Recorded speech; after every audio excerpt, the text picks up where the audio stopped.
It's more than just your output, more than a bike. When you hear your shout out, you know it's all right. Put on your magic pants and let's go. We're cruising into the power zone. Clip in, set yourself free. Come on and take a ride with me. You know what you need to know and what's it all about. Everything you need, it's on the Clip Out.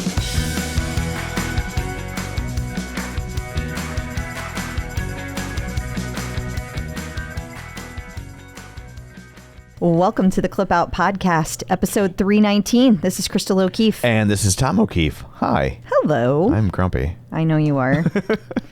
Everything I was trying to do with my computer was fighting me. I really do understand that because I feel like that's been my week. Like the other day, But this is different. Now it's happening to me. Yeah. This is why we say the man flu. I don't do that. Well, you do it now. Well, this isn't the flu.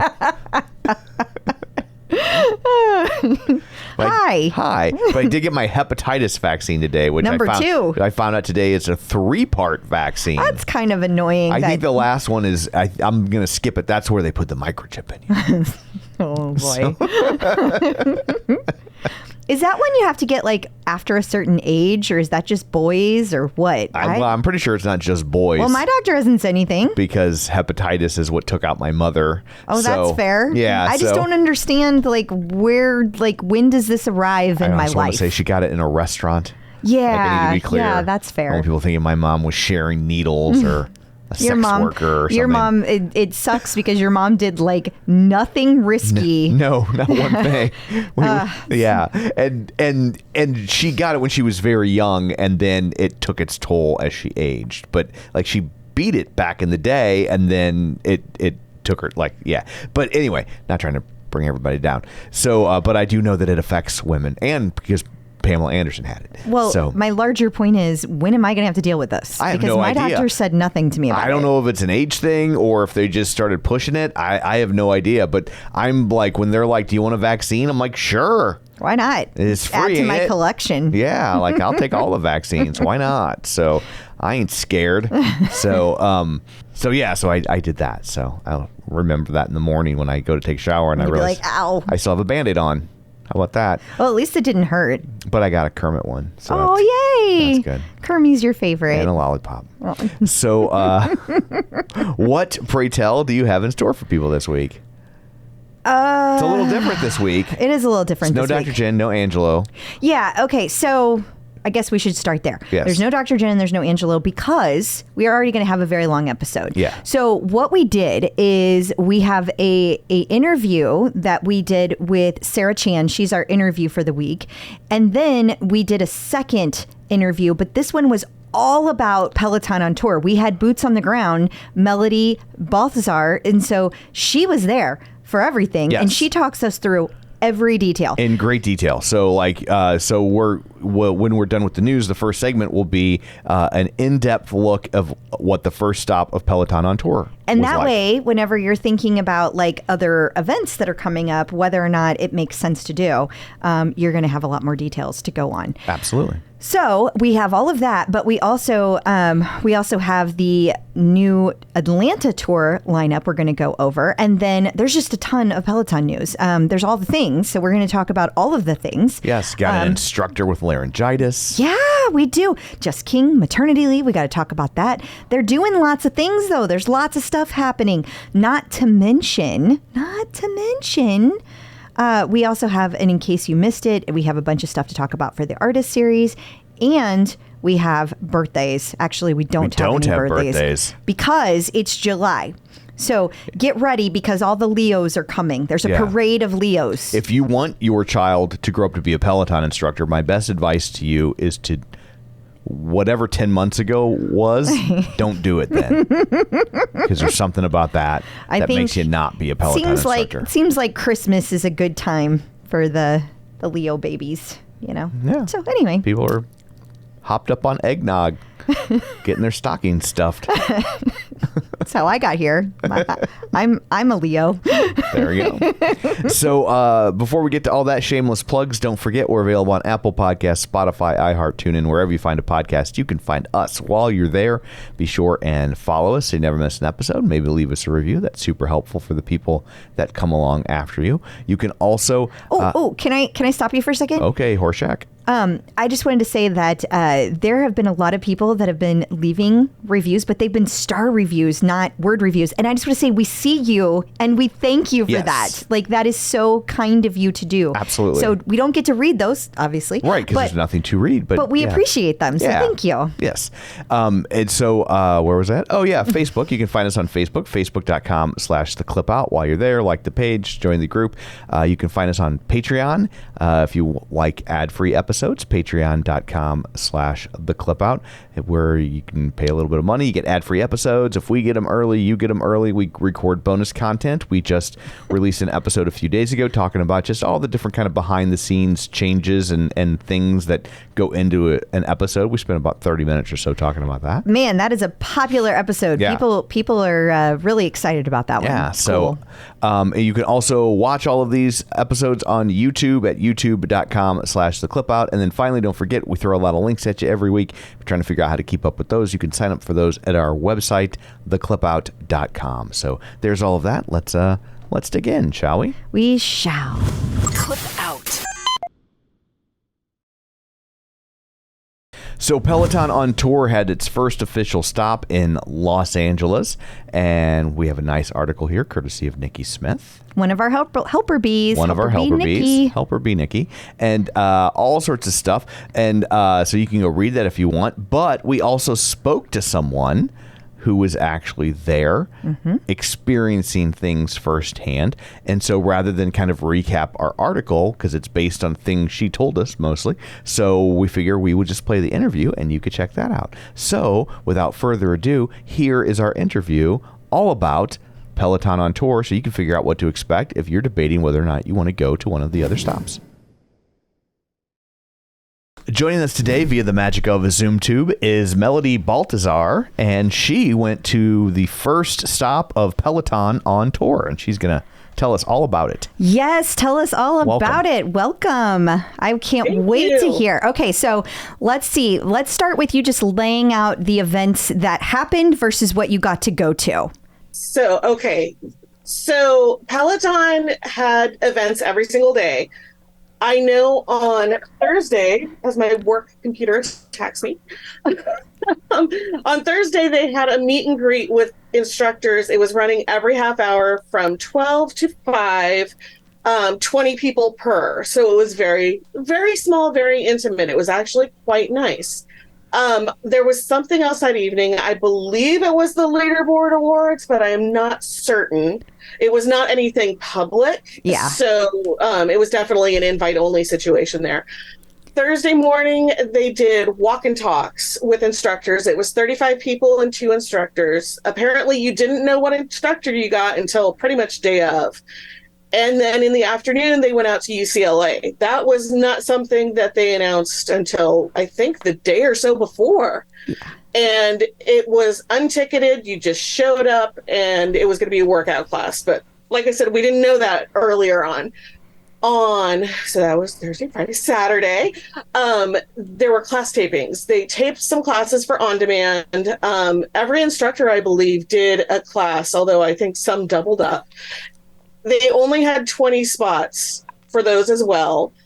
They did also have the High Five crew, which was a taped off, just like barriers in front of the store. They had monitors out so we could see what was going on with the class. We could see the feed of them recording it. And you just hyped up things. They also said that they were going to be doing some B-roll for the on-demand classes there and kind of just getting shots of the crowd, things like that. I was lucky enough. This is the magic of the internet. I don't know how I got it. I was lucky enough to get meet and greet tickets and also a High Five wristband for 3 p.m. on Saturday. At the time, I didn't know it, but it was Kendall's class. Okay. So who did you get to meet? I met Kendall. I met Adrian. I met Katie and Camilla. Okay, so everybody except for Ben. For some reason, I just cannot connect with Ben. I tried so hard. I was really excited. But yeah, so I got everyone except Ben. After I was messaging with you because you explained to me that they were taking breaks. We were kind of talking while you were waiting in line for things. Yes. And I then saw that I went to the FAQ page and I was rereading, and they say in there that like there is no guarantee that you will meet the instructors or which instructors you will meet. And so I thought that was interesting. Very blankety statement, CYA. Yeah. And I also noticed in looking on social media at other people who got in that it looked like the pairings were slightly different at different times. So they had 3 stations inside the meet and greet. It was a social station where they could record a video for you, for someone you know, doing kind of like a personalized shout out on the video, or you could do a GIF with the instructors and you come up with cute little clever poses and they send you the GIF of it. That's what I did. Mine was with Katie, but I saw other people with other people too. So I think during the day, they kind of rotated them around a little bit. Oh, that's good. So they were doing the same thing for 5-6 hours? Yeah. That's a lot. Yeah, that is a lot. That's a lot. Yeah. And that's interesting. I was wondering, like, when you said you were coming in groups of 20, like, was it just lining people up and taking pictures? But it sounds like you actually get some quality time. It did. It was actually really nice because you line up outside, you sign in, they give you one of these little rubber bracelets. And unlike I was going to say, unlike the studio, it actually says Peloton on it. It says Peloton On Tour 2023. It's not fancy. It's just written, no logos or anything. And they had different colors throughout the weekend to tell different time zones. So you can't double dip. They're onto you. Exactly. And so you got your wristband, you got a little number, like a little laminated number. And then once it was time, they were very on time for the 4:30. We started filing in at 4:30. Okay. And you kind of worked your way into the store. And the first section, it is a very, very small store. They weren't lying about that. And on top of that, they had probably about 20 staff members between people selling merchandise for this, between people taking pictures and helping with the actual running of the stations, between other staff there.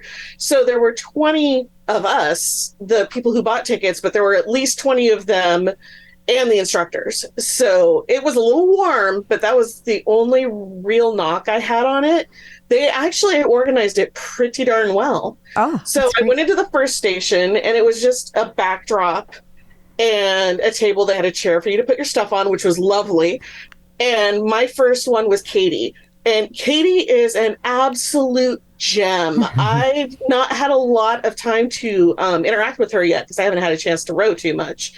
But I knew she was from the Bay Area. I'm from the Bay Area. It turns out we know places that are literally street to street where we are. So she comes up to you, gives you a hug, says, "Hi, I'm Katie. What's your name?" Immediately, you feel like you're best friends.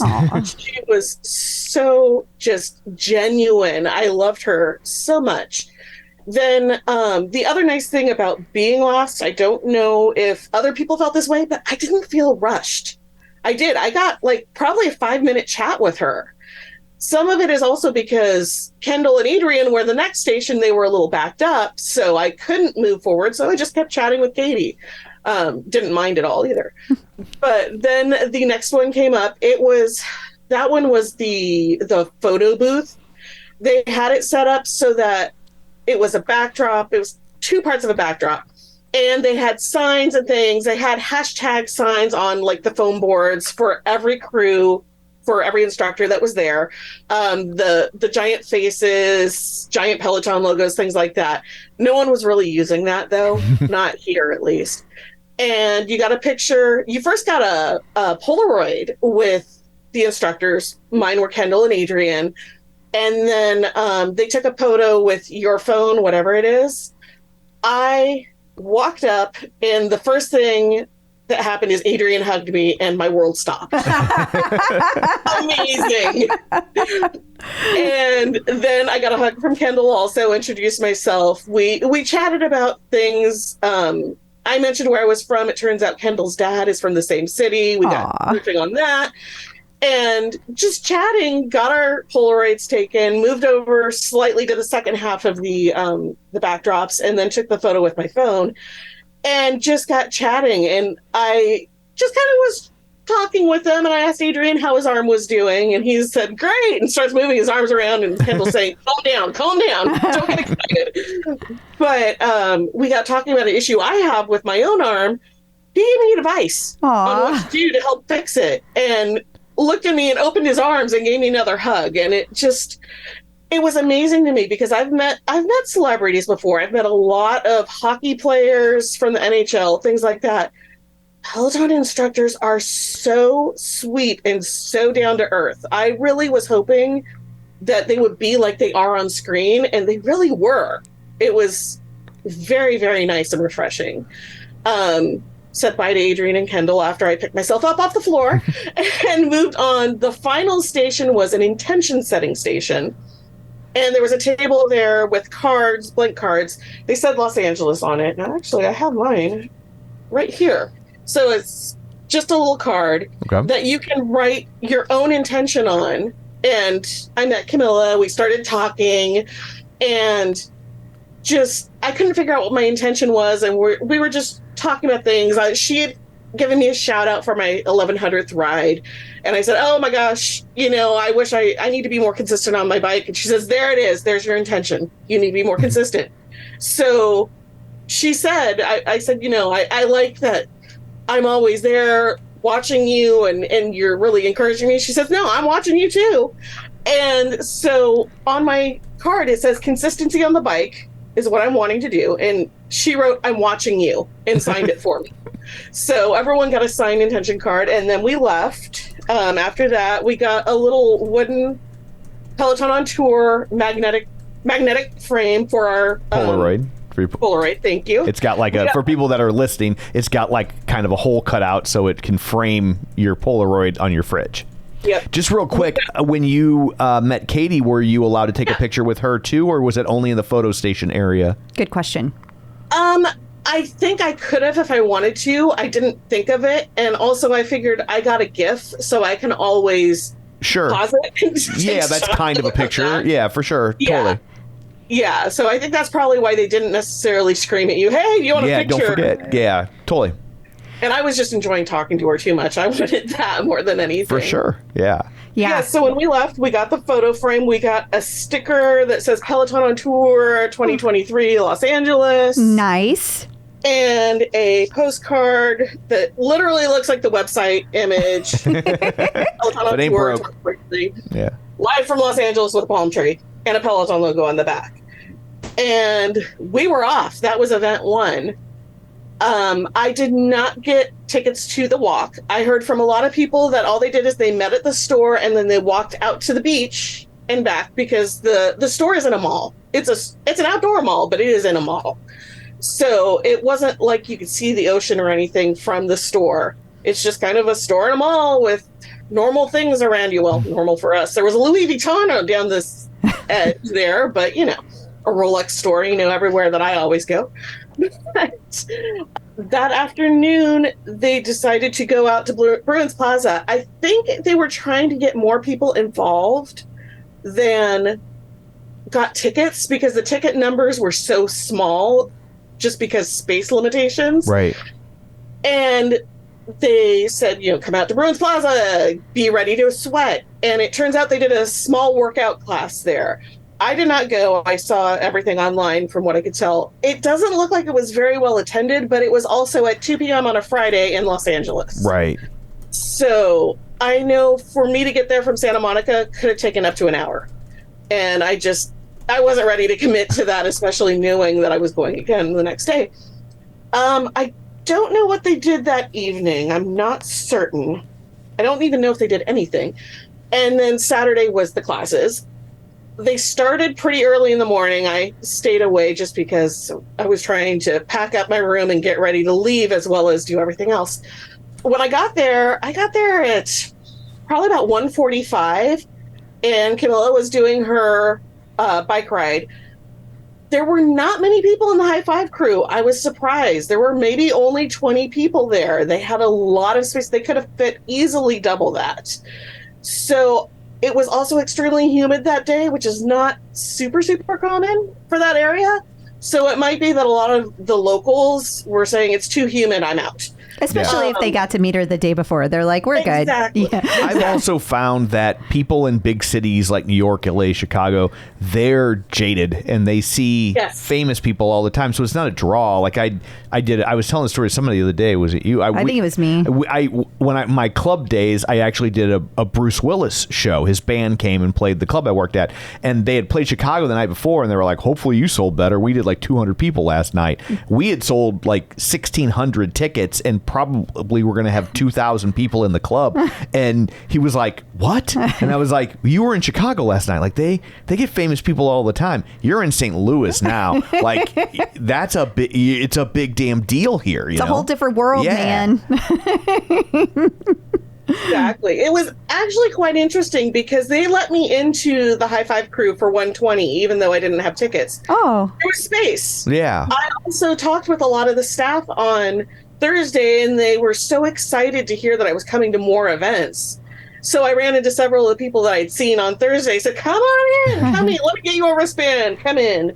And it was interesting because I was over near the edges of the roped off areas, and a lot of people were stopping by saying, what's going on? What's happening? And it was so interesting to tell who was into Peloton and who wasn't, because some people actually knew, and other people said, Peloton, what? Why? They still exist, those people. Exactly. Yeah. So we all just kind of hung out in the High Five area. It was great, except we had no audio. The only things we could hear were from the store. So the sound coming out of the store is the only way. So we couldn't tell what song was playing. We couldn't hear any of the call outs. We had a producer out there waving at us when we needed to cheer and things like that, which is good because we couldn't hear. You would have no clue, yeah. We didn't know when they were talking to us. The 120 finished. We kind of all hung out. Camilla came out, took pictures with people, did things like that, just saying hi. And Kendall came out for a moment as well because her class was the next one. There was actually a lady in front of me who had an 11-week-old corgi with her. Oh, corgi! I thought you were gonna say baby. I was like, too. don't do that. The corgi was the star of the show. Kendall took her, Camilla took her. They brought her a little bandana, things like that. So it was interesting to kind of see a moment grow out of nothing. Yeah. And how excited the instructors were just to see this cute little puppy who was absolutely adorable. Well, and that's good to know that the instructors are interacting with the High Five area, because I know a lot of people were dismissive of that. Yeah. As to like, I'm going to sit there and watch people take a class. Like, who cares? Yeah. So at least now people know in future markets, no guarantee, obviously. Because it's different in every city. But it looks like the rhythm might be some instructors will come out and take pictures and stuff. I also... everyone did. Okay. Oh, they all did? Good, okay, good. cool. As far as I saw. Yeah. During their times, but they all came out. I saw Adrian giving high fives as I was walking by. I heard that the UCLA part where they did the other workout, they repeated the same process as that morning with the walk. So they did a walk from UCLA, and my understanding about the walk and talk is what they did is they rotated people through. So you might start up front with, let's say, Katie, and you might talk to her for 5 minutes, and then you rotated to the back, and the next two people went up and talked to them. And they had some of the instructors in the front, some in the back. So you got to talk to all of the instructors while you were walking. And I thought that was a really cool way to do that. As you said, very well organized. Yes, considering this is their first stop, especially, they had it down. I was really surprised. There's always a few things that go sideways, but for the most part, it was really well run. For me, I hopped in at 3 p.m. and I managed to get in the very front. So you do see me in the class, whatever they put. I know I will be there because I saw myself on their stories as well. But Kendall came out beforehand and told us it was going to be a pop punk. We all lost our minds because the majority of people there love pop punk. So during her class, she went inside. the producer came out, told us what's happening. You know, at this point, this is what's going to happen. We need you to be excited. We need you to be very animated. Go for it. And they started out the ride. Everything kind of started running. And then we started hearing little tiny bits of the songs from the store. We all figured out what they were and sang along. It was like being at a concert. And all of us are singing completely off key, probably. But it was definitely, that was also another very organic moment. And you could tell Kendall could hear it because you saw her on video on the screen responding to it. Aw. So it was, honestly, I told several people it was more fun than it had any right to be. Oh, that's great. Because I know people were very skeptical about the nature of this event. Yeah. Exactly. And I think also the later in the day it got, the more the high five crews enjoyed it. Oh, good. Because for the 1:20 p.m., the producer said, "This was amazing. You were the best." And then 3 p.m. upped it again, and he was just thrilled. I think they were all delirious at that point, though, because it had been a long weekend for them, of course. I'm sure. All the behind the scenes, I'm sure, was exhausting to keep everything going. I talked with several of the staff members afterwards to tell them how great it was and how much I enjoyed even meeting them. And they all were saying, we're just delirious. And I mentioned to them that I'm thinking about going to Chicago as well. And they all said, please, we want to see you again. Aww. So just very, very authentic people. It shouldn't surprise me because it's kind of the Peloton brand. But it was very interesting to see not just the instructors, but the staff really were approachable and friendly and just so kind. That's really awesome. So how are they doing these classes? Are they just like basically gutting the store and putting a bunch of bikes in there and they're doing it in the storefront, or where are they actually holding the classes? So the classes were not actual classes. If you got a ticket, you were a production assistant or something like that. And you just went in and got to see what they do to put it together. So there was only one piece of equipment. Like Katie had the rower, Adrian, and I think it was Ben, had weights. Kendall and Camilla had the bike. So there was only one. You weren't actually taking the class. You were just watching it happen in front of you. It was like when they film for direct to camera and they just drop it, which is, I'm sure, what they're going to do with these. They're going to take them with all that B-roll footage and then they're going to drop it, and it'll be really special. That'll be cool. Yeah, and they it was interesting with Kendall because we saw her flashing an LA sign, and one of the people outside said, "Oh, you know what they're doing right now, right? They're taking the little thumbnail clip that will be part of the ride when you get on the bike and you're thinking, what class do I want to see?" And you see that little one image. So they also told us the B-roll will be in that preview. When you go into a ride and you're not sure, you could look at a little bit of it. They said some of the crowd shots would be in there as well. Oh, cool. That's good to know. That's fun. Yeah. Yeah. It was a lot of fun. It was very exhausting, and I only went to 2 events. Anyone who's on the fence about going to another one of them, if you're local to the area especially, just do it. They're probably going to start adding in more things that are kind of spontaneous. And just because you don't have a ticket doesn't mean you're not going to get anything out of it, because that high five crew they ticketed it, but they were letting anyone in at the end because there was so much space. They wanted to get more people hyped up and in there. And it felt very, very special. And I could tell the instructors were also feeling the same way. One of my personal stories is my picture with Adrian and Kendall. I sent it to my husband, and my 5-year-old daughter saw it. And she said, "Kendall, I like her. She's a girl and she has pretty nails."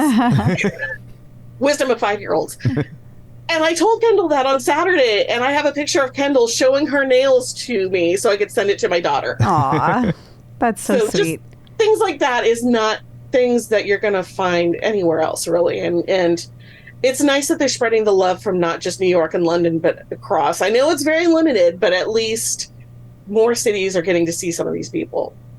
Absolutely. I know people were bummed that there's no homecoming, but at the same time, one, the tickets would have been pretty limited, especially when you view it as an annual event that everyone has to feed into. And also, it's prohibitive for a lot of people to get to New York City. So, maybe you don't live in Chicago, but you live in St. Louis. That's a 5-hour drive. That's not so bad. Or you live in Wisconsin. You can get there easier than getting to Chicago. So by doing it in different geographic locations, at least it makes it somewhat easier for people to travel than having to fly from one end of the country to the other.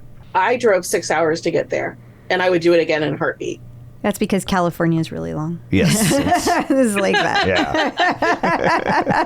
Yeah. California is very big. It is I want to say it's about 300 miles away from my house, and I still went. And there were other people from my area that went as well. That's great. Yeah. And Well, The other thing that was interesting is they did have specific merchandise on sale for it. I noticed when I got my receipt in the email that there was a tote bag, and it was actually tagged as Homecoming.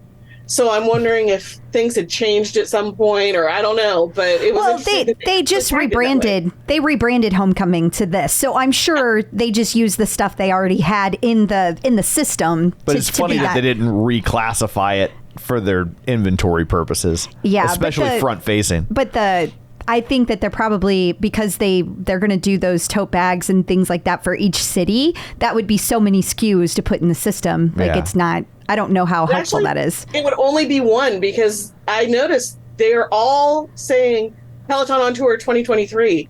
You could add a heat press item. You could choose one of 3, and one of them, like for this one, was Peloton with palm trees. So I got that. They could use those tote bags anywhere. Interesting. There's no specific Los Angeles or Chicago or Atlanta or anything, so they could take those and go anywhere they want. But the water bottles said Los Angeles. The water bottles said Los Angeles. They also had the little Words Project bracelets. And those had Los Angeles. Okay, yeah. But I was like, I know some stuff said the city. That's why I wanted to make sure. Yeah, but the tote bags did not. And I thought, that's sneaky. Yeah, that's clever. It is. Save some money. Yeah, for sure. Well, this has been tons of great information. It's great, I think, for people to hear that the High Five crew area isn't as lame as people might have thought.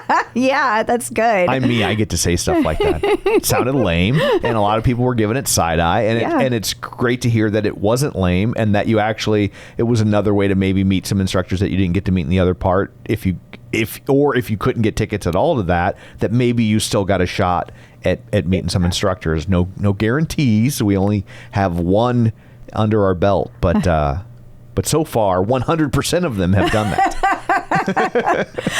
It was interesting to see how excited the staff was too. I think they are very happy it went off well as well, because I mean, none of us knew what was going to happen with this. Yeah, I mean, hats off to the events team. It's a lot of work to put that together, and that's a huge undertaking to bring all of those people across the country like that. So hats off to the entire Peloton team for doing that, the events team especially, and I'm really glad that you had such a good time. I know that it was a little like, it's worrisome to walk into a situation when you don't know what to expect. And I totally know that. So I'm so glad you got to go, and I'm so glad you had fun. Thank you. Absolutely. And it makes me want to go to New York and take a class there. I bet you will. Someday I will. We're working on it. And before we let you go, tell everybody your leaderboard name. Yes. Oh, so my leaderboard name is Sharks Girl.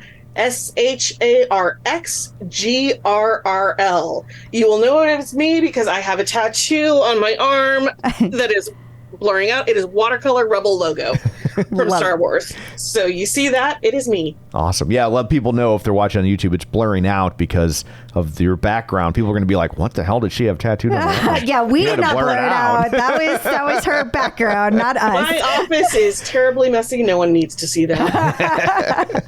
Well, Melody, thank you again. We really appreciate it, and enjoy the rest of your day. Thank you. Peloton in the news. We now return you to your regularly scheduled Clip Out program, already in progress. So, Peloton On Tour Atlanta has been announced, hot on the heels of LA. So, I mean, we knew it was going to happen, but now we have more insight as to what it will look like. Yes, we do. Scroll down and let's talk about these instructors. Okay. All right. So we've got Alex Toussaint, Chelsea Jackson Roberts, John Hosking, Kirsten Ferguson, Marcel Dinkins, and Matt Wilpers. So very, very exciting. There's going to be 5 different events across 3 days and opportunities to see the instructors out and about taking in the sights and sounds of the city. So as you just heard about in LA, there were visits to Disneyland. There were visits to movie premieres. You can expect to see the same types of things from these instructors in Atlanta. I wonder what they'll do, because like LA, obviously movie premieres are easy. I'm thinking music. I'm thinking music would make premieres. Sense. I know Atlanta is where they film a lot of the Marvel stuff, right? You never know. They have the big Marvel. I feel like Sam Yo would have been involved though. Oh, that's fair. That they have that big Marvel studio where they film all the green screen stuff, where they can film it like in the round. Maybe they'll go do like a Peloton casted special post episode of Ozark.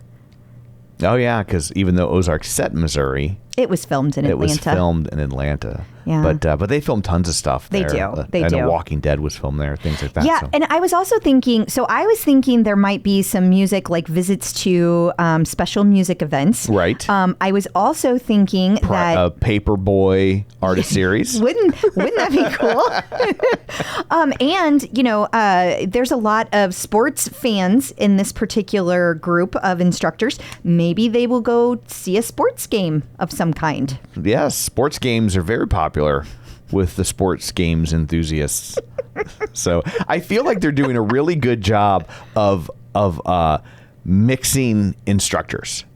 Yes. Right? Like so far, both cities have gotten you hate to be crass and be like, some are more popular than others, but some are more popular than others. I mean, right? Some have book deals, some don't. Some are on Dancing with the Stars, some aren't. So I feel like they've done a really good job of like making sure you've got like a couple really big ones, a couple like medium ones, and then the newer ones that haven't had time maybe to build an audience. So like I think that's really smart the way they're spreading that around. Well, it's also interesting because they're taking them from different modalities. Yeah, exactly. Because you've got Chelsea, we've got our yoga. Mm-hmm. You've got Alex, who does the bike and the tread. Right. Marcel and Kirsten both do the tread. Matt Wilpers, he does the bike, he does the tread, and he does rowing. So you've got different modalities happening here. So you can expect, and I know I didn't say John Hosking, he also does the tread and strength classes. So you can expect to see at least strength.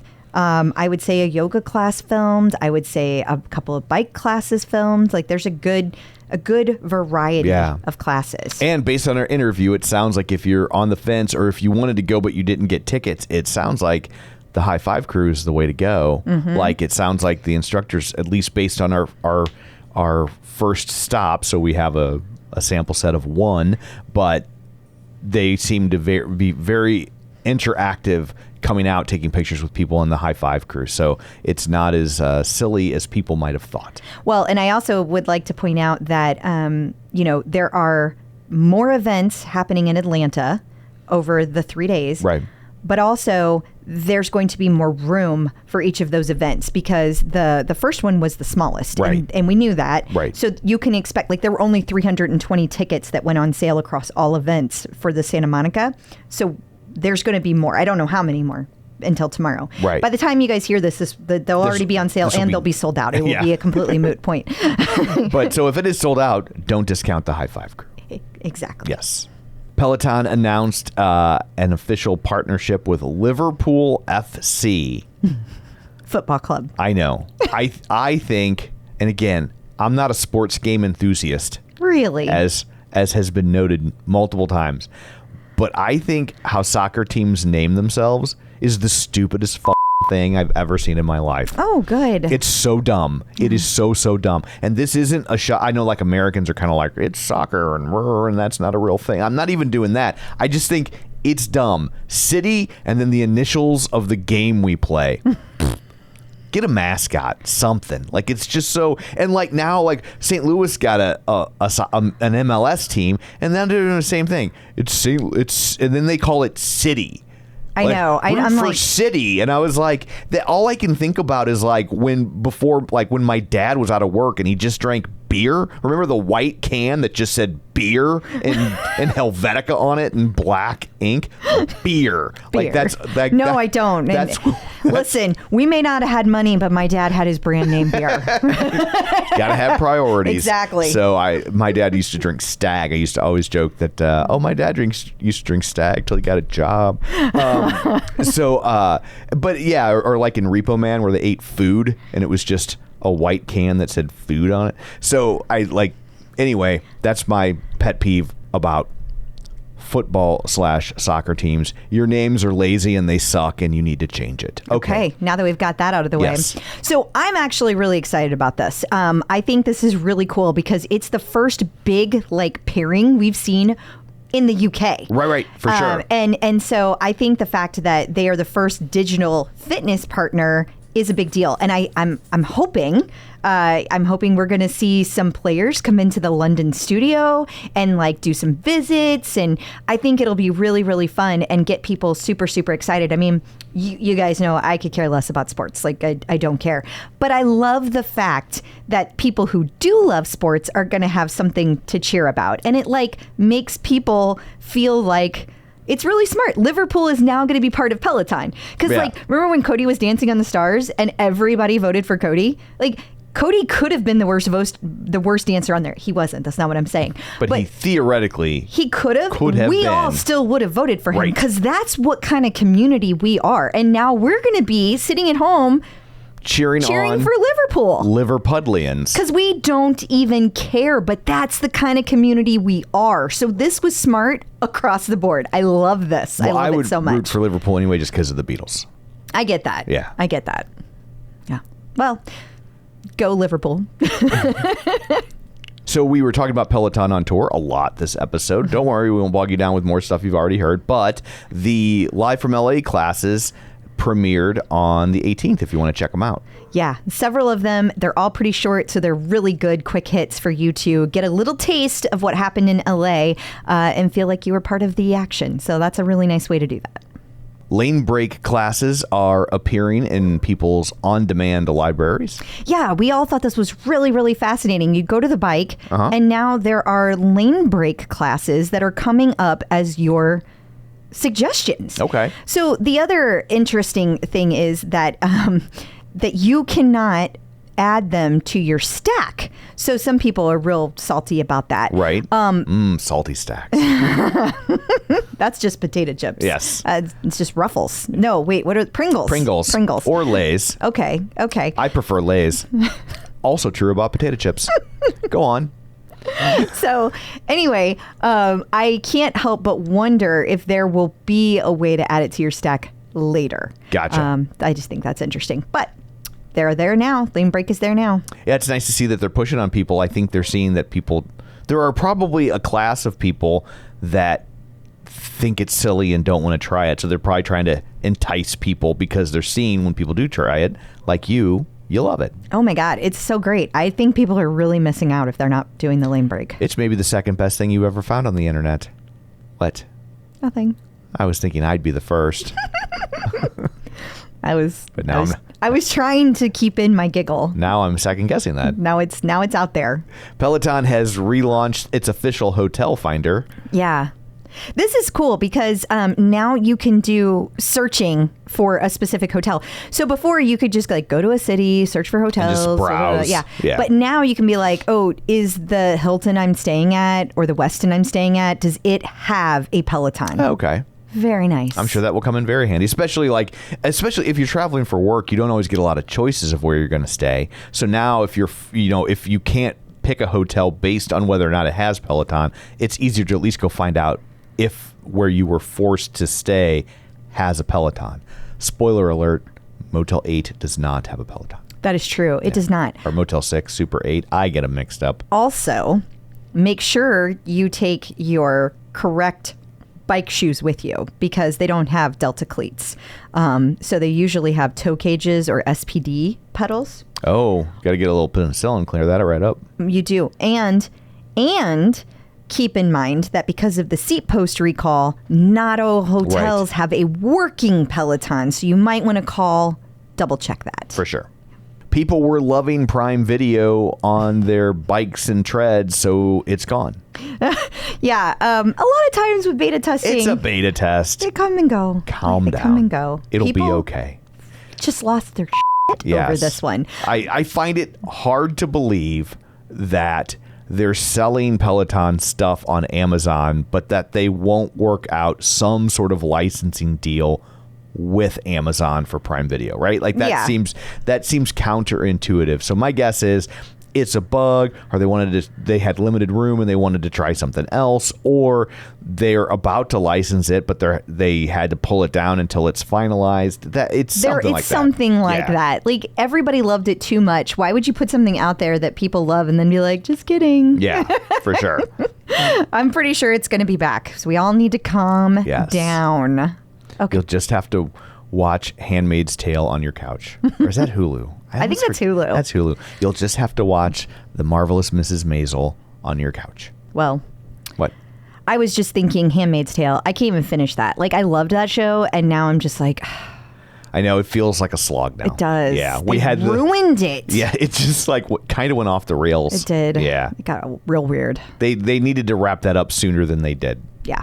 But anyway, love Marvelous Mrs. Maisel. Although this season we're watching is a little weird too. We just finished the second to last one, and that was a little hit and miss. So we're hoping they stick the landing. Yeah. If you like to use the class ratings to decide which classes you wanted to take, you were the only one, and it's gone. Sorry. Yeah, it sums it up. Yeah. That sums it up. So actually, here's the deal. Everybody was using it, but they were rating each class 99 or 100%. So Peloton took a look at that and they were like, what's the point? Why are we doing this? Yeah. And there were people that were like, here's how people used it. If it wasn't a 99.2 or above, right, probably wasn't worth doing. Gotcha. So yeah, that is true. But most classes were above that. I always think that, like, when I get done with a tonal, it wants you to do the same thing. And it's like, I think there's been one that I gave a thumbs down to. Yeah, I always do. I always give my classes 5 stars. In fact, I do this to everything. Like, I was just finishing up a book the other night, The Plot. I think you bought that one, by the way. Okay. And I saw the ending coming like a third of the way through the book, and it really pissed me off because then I wasted. You still haven't beaten my record. No, nothing like that. For Gone Girl? Yeah, that was literally the first chapter. I was 3 pages in, and that was insane. And I was like, don't say it. It might be a spoiler. I know. I was like, oh, I know what's up. Yeah, I did. I was like, is this what's going on? And she was just like, I was like, I'm not saying anything. I'm not saying a thing. But he knew. She had to wait for me to get to the end of the book, which I'm a slow reader. It took me like 6 months. And it wasn't quite that long. And then finally she was like, oh my God, how did you do that? Yeah, I was so annoyed he did that instantly. And I can't tell you how I did it without ruining it for people. Yeah, don't do that. But I did it. You did. Okay, but no, it wasn't like that. And I still figured it out. And like, people had rated this pretty highly, and I don't understand why. Anyway, I still gave it 3 stars. Like, it is a lot for me to give a 1 star. Like, a lot. I mean, you have to suck really bad, because the fact that you put yourself out there, you get a star. Yeah. You know, like, only like trolls on the internet get a star because they don't put anything out there except for about other people's content. So the fact that you wrote a book, the fact that it exists. Yeah. That's 3 stars right there. Even if I didn't like it, you're amazing. You know? Yeah. I didn't do that. So anyway. But anyway, that's gone now. Yeah. So many rabbit holes today. I know. We're all about the rabbit holes. I'm trying to figure out where I can go to tell people that want to know how I knew what was up with that book. If you want to know, we could tell that story on Patreon. That's one. But the Patreon listeners maybe haven't read the book yet. Well, maybe we'll have a secret post that just says Tom's Gone Girl story, spoilers. Yeah. And then what we could do is we could do a free Patreon episode. Okay. Because there is a way to do Patreon episodes for free. Okay. And so you can join Patreon without like paying money to support us. Right. And so maybe we'll do a free one, and then it'll be and everybody. then everybody, regardless of tiers or whatnot, can at least listen to it there. It'll be short. It'll be 5 or 10 minutes. Yeah. So, okay, we will work on that. Okay. a website called graphicsprings.com. They focus on designing logos because when I go to their website, they're like, hey, I'm Jason. I'm going to design a Would logo you for like you. me a logo? And I'm like, I got a logo. I'm good. Matt Reedy does it. Thanks. And he nailed it. He did nail it. So, without, stealing Pelotons. There's that. yes. Yes. We like to not steal other people's IP. Some people not so do. much, but that's where we land. And so they just had a nice little blog post just about the thought and work that goes into a logo, in this case specifically Peloton's logo, and what, sometimes less is more, and keeping it simple but still being distinctive, and all the thoughts that go into something like that. So, yeah, it's a lot deeper of a conversation than you For would sure. think. And Absolutely. so just sharing that, it's pretty cool little conversation back and forth in an article form, and think you guys might enjoy that. News.com.au, Australia. which is Australia, I know. I was saying that for people who may not know. Oh, gotcha. I thought you were telling me. I'm like, no, I know. I wasn't mansplaining to you. Okay, you were fee-mansplaining to me. They have a review of the tread. They do. And I think we all know this, but they say that it is proof that walking improves health and fitness. Didn't realize people were doubting that, but I didn't in either. today's world, people love to question science. So. It's true. Yeah. It's true. But either way, there was an Australian actress, and she credits all of her transformation to Peloton. Gotcha. So that's pretty cool. Yeah. Oh, Rebel Wilson. That's who said it. Oh, okay. I thought it was going to be like some actress we've never heard of because she's on a big show over there. No, that's But fair. instead, it's Rebel Wilson. Yeah. And there's no Dr. Jen this week because of our special expose. That sounds like they did something wrong. Coverage Feature on Peloton On Tour. So we're going to roll right into instructors in the news. We're going to do that coming up after this. You're going to find out which instructor is sidelined with laryngitis. So sit tight and do it quietly. Instructors in the news. Bex Gentry has been sidelined with the laryngitis. She has, yes, and she is unable to teach the last couple of days. She had some classes that were canceled, and so people were starting to be like, oh my God, what does this mean? Because every time a teacher does that, And she that's what couldn't tell happens. anybody. Yeah. She's going around trying to tell people, and she's like, but I can't. I love that she whispered this into Instagram and made Yeah. it get the captions. That's amazing. That's to what you me. need. That's what Threads is for, Bex. Threads is so you don't have to use pictures or video. That's what you go get on the Threads. Well, she probably wanted to do it this way so people could see her and know she's okay. No, she's not lying. Yes, She needed to yes. prove that her voice didn't work. But I also saw an update that came through just today that Bex had posted earlier. She does not have strep throat. It is laryngitis only, but she is going to take it kind of day by day. So tonight, which is Wednesday night, she's going to see if she's going to be teaching on Thursday. So I'm sure that will be a daily occurrence until she is able to be back and teach. And So the only thing I know about laryngitis is what I learned on 70s era sitcoms. I got nothing. So I think what that means is that she will get her voice back in time to sing "Oh Holy Night" on Christmas morning because Cindy asked Santa for it. Oh, well, thank goodness. Now that we've got that resolved. So it will all be okay. Okay. Speaking of Peloton instructors out for medical reasons, Jess King is officially on maternity leave. She is, and this time, her wife Sophia is the one giving birth, and just kind of left it a little bit vague that she would be back in a couple months. Now, last time she was out for 4 months, so that could mean 4 months still. It just depends on how a person defines couple. Sure. I define it as two. I know, and I am too. I'm a very strict But some people, couple. But some there's- people say couple to mean a few, Yeah. an indeterminate and see, number. I'm like 4 is several, you Right. know? I'm like a strict several. A Yeah. few is 3, 2 is a couple, several is anything more. Right. You know? So I don't know. We have no idea. It's vague. We'll just have to play it by ear. We're going to have to just be strong while she's gone. Yes. Yeah. Well, good luck to the family. There's a lot of people thinking this baby is coming this week and they've got it all planned out. According to Instagram, there's a lot of hints about it. Oh. Don't know. Instagram Speculation. hints. Yeah. Alex Toussaint shared a chapter from his new book on Instagram. Well, it's not really the whole chapter. Oh. He did a little portion of a passage. chapter. He did a passage about making free throws in life and how there's a bunch of people.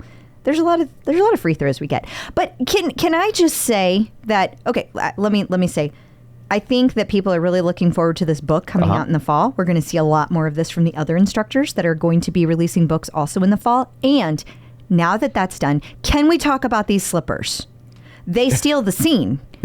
I could see nothing else. Like he was talking and I was like zooming. That's saying something because there was a dog in the scene for a minute. Normally the puppies is what's drawn your attention. I couldn't get my eyes off the slippers. If you were wondering, they're UGG slippers. They're very eye-catching. Okay. Very, yeah. I just had to share that. Yeah. Logan will be throwing out the first pitch at a baseball game of some sort. I believe it's the Mets game. Okay. But he is throwing it out tonight, so that's Wednesday night. So I'm sure we will be getting coverage of that very, very soon, and we will be posting about it as soon as we do. Awesome. Yeah. There's an in-store event coming up at Peloton Short Hills, which is in New Jersey. Mm-hmm. And we've been there.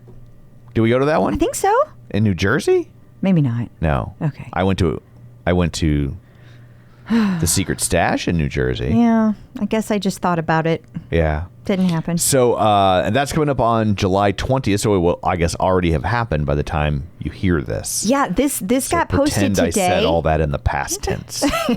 This got posted today, though. Yeah. And it was so funny because the capacity was limited to 75 people. And we posted it and like 10 minutes later sold out. It cracked me up. So, and it will be with Jess Sims and Kirsten Ferguson. Yes. Not that it matters because Crystal sold it out. Yes. Well, I think the people who bought them sold it out. Yes. But we will have boots on the ground at this event as well. So we will have all the details for you.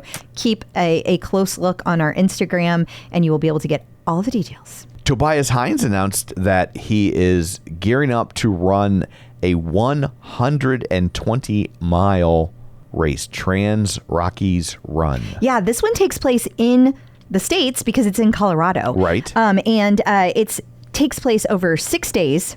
So it's 120 miles. It's all trail running. But get this, 20,000 feet of elevation. Oof. Through the Colorado Rocky Mountains. So it goes anywhere from 7,400 feet all the way to 12,000 feet. Yikes. Just mind-blowing. No, thank you. Race is already sold out, so no, you can't join him. Yep. But somebody brought up the fact, one of our listeners brought up the fact that you could volunteer if you live near it. So that is a possibility. But how cool is that he's going to do this? I love this. And it takes place in August 14th through 19th. So for my birthday, okay, I think we should pop out to Colorado I should meet Coach Tobias. I think we have enough traveling between now and the end of the year. But it's my birthday. Yes. Maybe we could get him to just stop by Missouri. I'm sure he has no problem with doing that. You think? So I remember we were talking about the elevation. Remember when we were in the Smoky Mountains? Yeah. And we drove to like the highest point. And so you park you park real close to the top. I mean, it's like literally like 500 feet from the top. Not it's that far. Next to nothing in terms of physical distance, how close you are to the highest point. And then you walk the remainder of it. And it was like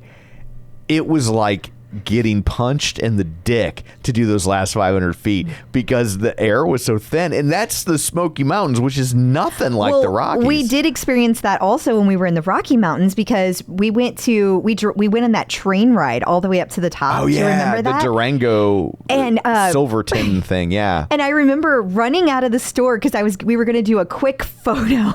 And I run out of the store and I'm like, it's like running in slow motion all of a sudden. I was like, what just happened? Yeah, for sure. And also fun Smoky Mountain story. Fun now. We're driving back down the mountain.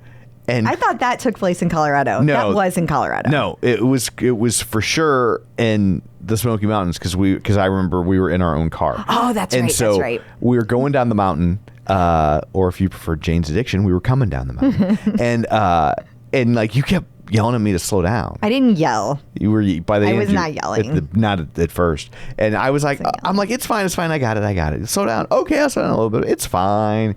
And then and you're like getting mad. I'm like, I don't feel like you really slowed down, Tom. No, I'm slowing down. I'm slowing down. It doesn't feel any slower. No, it's fine. This is how it went. Quit being such a wuss. We're fine. And then we finally get to the bottom, and I was like, my foot was buried to the floorboard. I could not make that car go any slower than it was, and there was nowhere to pull over. And so I wasn't going to tell you that while it was happening. It was a good call. Yeah. It was a real good call. Yeah. If I was the captain of Ocean Gate, I'd have been like, everything's fine. We're going to be okay. Yeah. So, but anyway. But that's really the best way to go. If yeah, you're I was going to like, go. nothing I can do about it now. Yeah. So, I'm just going to hope I can steer this. Yeah, that was a good call. Yes. That's a good call. We made it out. So we talked last week about Susie Chan completing Badwater, which is absolutely a big deal. But I didn't realize until she shared this that I guess there are multiple Badwater races. There are 3 of them, and she completed all 3 in a year, and she's the first European female to do that. And, okay, so let's talk about these races. Cape Fear, 50 miles along a beach. Okay. Salton Sea, 80 miles running alongside another person. And then Badwater, 135, the one she just finished. So not only did she do all 3 of these in a year, but only 90 finishers have ever done that in 1 year. And she's the first European female. She's such a badass. I just love her. Well done. Yeah, well done indeed. Emma Lovewell's book event at Martha's Vineyard is just around the corner. Okay, but did you see who is moderating? Eddie K. Thomas. Yeah, somebody said that was Finch from American Pie or something. Is that right? Is it? Yeah. I don't recognize the name. But that's what somebody said. I have no idea if that's true. But apparently, she's good friends with him. How about that? Well, she grew up on Martha's Vineyard, so I know, not she's really going to know, movers and shakers. Well, there she does. Yeah. So, cool. And speaking of Emma, she is celebrating 6 years with Peloton this week. So at first I was like, really? 6 years? That doesn't seem right. And then I was like, no, it is, because we interviewed her 6 months after we started this podcast, and we celebrated our 6 years 6 months ago. The math works on that. Yeah. So we'll allow it. Yeah. Yeah. Well, congrats to Emma. Yes. That's very cool. Happy anniversary. That also means Dennis Morton is coming up next for 6 months. That is true. Yeah. And while we're speaking about Emma, she attended a beginner's hip hop class with Rebecca Kennedy and Kirra Michel.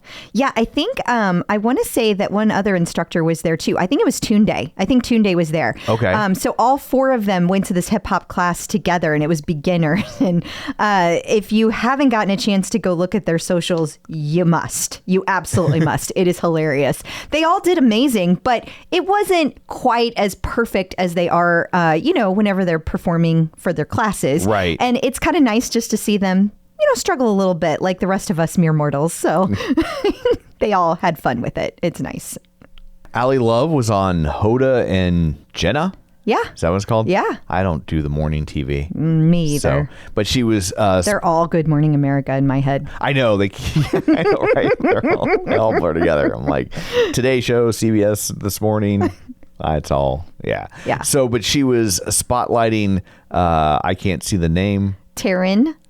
It's Taryn Delanie. Taryn Delanie. Yes. So. Yes, but then not only did she spotlight her later in the day, she did a special interview on Instagram Live, or maybe it was TikTok, with Taryn Delanie as well. She is a TikTok social media star. Gotcha. If you're wondering who Taryn Delanie is. I don't do the TikTok, so that would explain why I don't know who she is. Pretty cool. Robin Arzon was on the Zones of Genius I guess it's a podcast. It's on YouTube show. It's a YouTube show. There we go. Yeah. I didn't know if it also existed as a podcast. It might. I have no idea, to be honest. But a bunch of geniuses sitting around. In a zone. Discussing things. Their genius stuff. We didn't watch this. We didn't watch this at all. There's too much we can't watch it all. I can't. No. But if you are, especially if you're a Robin fan, this is good. This is all about, in all seriousness, this is a discussion about why we are so obsessed with sports. So they all sat down to talk about it from different vantage points, and they all come from a background that they have different reasons to have an obsession with it. So it's a good discussion. So that's probably why I wasn't invited. Is Definitely. They were like, well, I mean, the genius part, yes, but the love and the sports, not so much. So we're going to wait until we have... Well, you wouldn't have done it anyway, because you always prefer to be called a visionary. That's true. I always say I don't like to be called genius. I prefer visionary. So unless they're going to call it Zone of Visionaries. Yes. I'll start my own. Yeah. There you go. We'll never talk about sports. Show them. Ben Alldis is going home. His New York adventure has come to a close. He is, but did you see this little caption at the bottom of the screen? Who's had an exciting week? Should I try and do this in a British accent? No, God, no. Who's had an exciting week of things going on behind the scenes to hand? That's praying hands, like praying Those hands. are praying hands? Like, I thought not praying. hands They're would be- like, oh, you know, Oh, like, okay. like bow down to you. Gotcha. Proud of you always, heart. Yeah. So that's towards Leanne. Okay. Because you kind of forgot to mention that part. Okay. So- Leanne's in the picture. So here's the deal. That means something is going on with Leanne. There's about to be a big announcement. Ah. Another book? Could be. I don't know. Maybe some like super good news about cancer. Yeah. Maybe there's something happening in their little family. I don't know. All sorts of hints. She's going to be on British Dancing with the Stars. I don't know. Do they have that? I don't know. I really don't know. Yeah. But all kinds of things to consider. Well, watch this space. Yep. And coming up after this, we're going to talk about celebrities and their Peloton. We'll let you know what A-list actor is currently locked in a custody battle over their Peloton. Peloton celebrity sightings. We found out this week that Christina Hall has a Peloton from Yes. Christina on the Coast, which is a show, according to this article in front of me. Do you remember what she's originally from? Because that's what most people know. I have no idea who this person is. Okay. I watch way too much like home improvement shows. Yeah. Was she on Kids in the Christina Hall? No. Oh, no. She was on a show with her husband. I want to say his name is like Taryn. And they were like flip or flop. And then they would flip a house and then like he would pick a house and then she would like design it and he would do all the construction stuff. Okay. And then they had this very, very large public split because their show was super, super popular. Right. They continued to work together and it was weird. And then they went their separate ways after their contract was up. But Gotcha. so that's really the only reason that I know of her. But she does have her own show now called Christina on the Coast. And I suppose people watch it, but I have no idea what it is or anything about it. It's like part of me longs for the day when I could know all of who the celebrities were, but it's also nice because there's so many niche ways for people to reach a modicum of fame. And so it's like, I like that there are so many different avenues for people, but it's like so weird now when I'm just like, here's somebody who's a really big deal. And I've never even heard the name. It's just weird. Yeah. Well, your lead into this didn't help because you were talking about an A-list celebrity, and that's not what this is about. Well, that's still coming up. Yeah. And I don't mean that in any disrespectful way to her. No, but she's certainly not as big as the celebrity we're about to talk about. Exactly. I think she would tell you that. Agreed. Yeah. And the thing is like, yes, there are so many ways to be a celebrity, but that means there's so many freaking celebrities, right? Like, yeah, exactly. so you can't keep track of them all. It's impossible. So the celebrity we were talking about was Kevin Costner. He's currently going through a very high profile divorce, speaking of, and I guess a judge weighed in about who gets the Peloton, and for the moment at least, his soon-to-be ex-wife cannot take the Peloton off of the compound.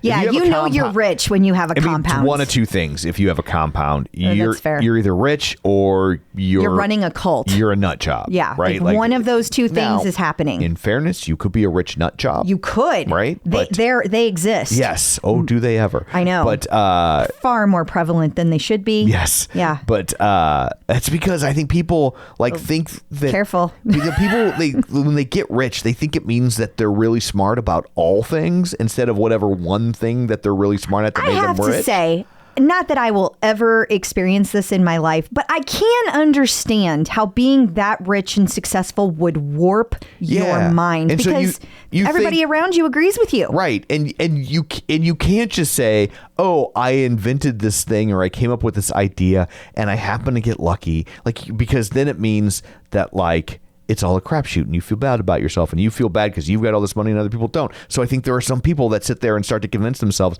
well, I'm superior.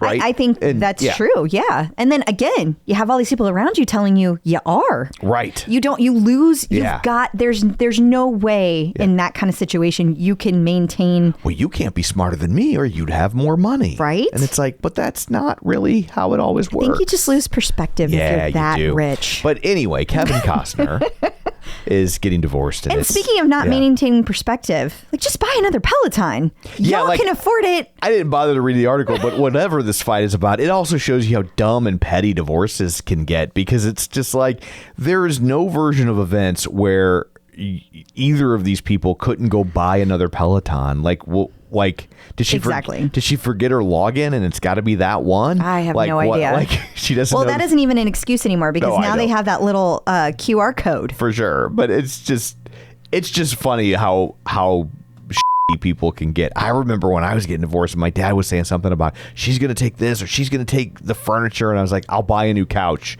I just want her gone. It's worth the cost of, if the couch is what it takes, she can have the couch. Goodbye, couch. Yes. And I promise you, spoiler alert, I don't make anywhere near what Kevin Costner does. You're just a baller, Tom. John Barnes was spotted in a Peloton class this week, and he is a footballer, which I think is how you distinguish them from football players. I like football players. Okay, so he's a soccer player. He's a soccer player. Is that what we're saying? Yes. And when we say English football player, does that mean that he's from England? I assume he's from England. Okay. Just because, most of our soccer players don't get good enough to go play over there because they don't play in an ecosystem. I'm just asking. I don't know. There's enough competition that's of that caliber, right? Yeah. And we don't have the feeding system where that's their baseball. So everybody that's the dream, and so you have so many more people trying it, and the competition is so much greater. Where over here, I think sometimes there's kind of a cap to how good you can be. But yeah, and I know he does work for ESPN, and I know that because I read it on Wikipedia, so it must be true. But for the people that care about the soccer over there across the pond in the UC, they were very excited. So, well, was he in an UK class or a US class? I have no idea. I assumed it was a UK class, but I don't know that. Sorry. This is something I found. You know what? Dig a little deeper next time. I didn't care enough. Okay. I was it was merging Peloton and sports. I just remember when we first started doing this podcast, and you would always ask me follow-up questions that I had no idea the answer to. Yeah. And then I was a lot less comfortable back then on the microphone. Very mad with me. So I would be like, Stop asking me things. Now I should just be like, shut up. Yeah. So that was just me teasing you. A little throwback. Kicking it old school. For those of you who listened that far back. Yes. Peloton artist collaborations. The latest artist collaboration spotlights Motley Crue, and congratulations to Helper B. Nikki for going out and spelling Motley Crue with the umlauts. Yeah. So well done. Okay, can I just want to tease Peloton a little bit, just a little tiny bit. Okay. They sent out an email with all the things that were highlighting July. Right. Some child, because you know that it was a child. It's some millennial that's never heard of Motley Crue. They spelt it CREW. It was like, oh. Yeah. You're killing me. Yeah. I hope that wasn't your summer internship. I'm like, kids today. I know. And then you find out that kid is 35. I know, right? But so not only did Nikki get the umlauts, but she spelled it correctly. She spelled it CRUE. Yeah. Which is the proper way to spell Motley Crue. Yeah. Yeah. So I'm actually really looking forward to that one. It's going to be freaking awesome. I would think that would be a good class. That would be some high energy music. Yeah. Except for Home Sweet Home. There's going to be all kinds of instructors involved. Logan, Dennis, Andy. I believe Sam Yo has a class as well. So. I bet you they were fighting to see who got to teach these classes. That's my guess. Yeah. I hope that you're right. I would like to imagine that. I love me some Motley Crue. Is it enough to get you on the bike? No, but they. How about walking on the tread? Suck live. They suck live? Oh my God, they're so bad. What? They are so bad live. That's so sad. They are notoriously bad. And really, it's not even them. It's Vince Neil. You told me about He this. is bad. He that's Vince who needs to get Neil- on the Peloton. But I thought he did have a Peloton. He was working on it, and then and I don't even mean that as a weight thing. I mean that as an endurance thing. Like You gotta breathe. His problem has always been always. I mean, I have a bootleg from like 1984. Okay, and so always. And it's always been that he doesn't have the stamina to run around that stage and sing those songs. So it's like, don't kickstart my heart. It's like he sings every third word. It's like he's constantly out of breath. It's like look, skill, blood thighs, devil shout. Oh. Like it's Woof. brutal. It's so bad. Well. it's a shame because like the band Is amazing, I'm musically sure. sounds good, but and that's why when they had that fight with them and they brought in the new singer named John Karabi, which that album is underrated, doesn't really sound like Crue, but it's a good record. But like they were kind of like, okay, let's see what this new singer Van Halen pulled it off. Let's give that a shot because this guy can actually sing and be a good front man, which Vince Neil has always struggled with. Like I can't even imagine how many splices there were in that tape to take out all the sounds of him gasping for air. That's too bad. It is too bad, especially for that kind of money. Like get in shape and sound decent. Yeah, I mean, at some point that's just laziness because you have enough time, Right. And you have enough money and Right. resources. Yeah. That's too bad. It really is. Well, the classes will sound amazing. Yes, they will, because as long as they don't use live tracks, or they use officially released live tracks, because they sweeten They'll those. fix that up. They sweeten that. You could get a backup singer, fill like a filler. Some people do. I know, that's what I'm saying. Yeah, that happens. So, also speaking of artist series, we have one featuring Busta Rhymes. Yeah, this is going to be a fun one too. He's had quite a long career. I feel like it's very nostalgic having both of these happen in the same month. For sure. A little Motley Crue, a little Busta Rhymes, totally different. Yes. Totally different, but both a lot of fun. And I think people will really enjoy this one. In case you missed it. So we've got our TCO Top 5 for the week, listeners' favorite classes. Yes, we do. Okay, so we've got Simple Strength with JJ. This one is from Sarah Clark, Monkey Superfan. Monkey Superfan. She's on the Zilch podcast all the time. Yes. Yes. And was former guest. Yes, she was. Well, she loved this class with JJ because it was straight to the point, got all the things across, and he took the time for dance breaks in the middle of it. I mean, how about that? It's amazing. She's also a mediocre librarian, according to librarian. According to her leaderboard name, she's an okay librarian. I always just assumed she lived in Oklahoma. Oh, yeah, that makes sense too. Yeah, that's probably what it is. You're welcome, Sarah. She's like, I would expect no less from Tom. Oh my gosh! Also, past guest Christina Ribeiro, Little Powerhouse. She had a 60-minute 80s run with Susie Chan. Now, this one is outdoor. I have not gotten to take this one. It's from July, and she absolutely loved it. Perfect length, and enjoyed that it was outside. Run, bike, lift to 71. Doesn't even need to take the class and knows that she agrees because the fact that it's 60 minutes is huge during marathon training. Amen. And that set list includes Bon Jovi. Need I say more? There you go. Yeah. Okay, Rebecca Kennedy is up next. She did a Christina Aguilera hike. Jennifer Bentz, she's Jay Jeezy on the leaderboard. Loved this class. Now, she says that this class is like taking a hike with Christina Aguilera. That's how good it is. How about that? I know. And Megan Pace agreed. Loved it so much. Then we have a 30-minute power walk with my other girl, Mariana Fernandez. Now, everyone is really digging Mariana because she's so genuine. Rebecca Allen says that she highlighted that Mariana's vulnerability impacted her. She loved the walk because this was her first power walk on the platform, and she was so vulnerable about difficult times she's been through and how she overcame, and the music was touching and inspirational. Sandra Vigil loved it as well. And number 5. We have a 45-minute 90s hip-hop run with Marcel. This took place on 7/16, and Lake Erie Mermaid, a.k.a. Stephanie, loved Marcel's energy, and this class offered an extra personal touch that pumped up the volume even more. She created a custom mix that featured the best parts of the song, allowing her to feature more music and harness the most energy from it. That's amazing. Awesome. Marcel really loves her mixes. Like, she's really into music. That's really cool. So thank you guys all for sharing. I really love getting all of these wonderful recommendations from the Clip Out community. You guys are so freaking cool and very inspiring. We had a new apparel drop with an updated milestone collection. It actually never dropped today. It never came out.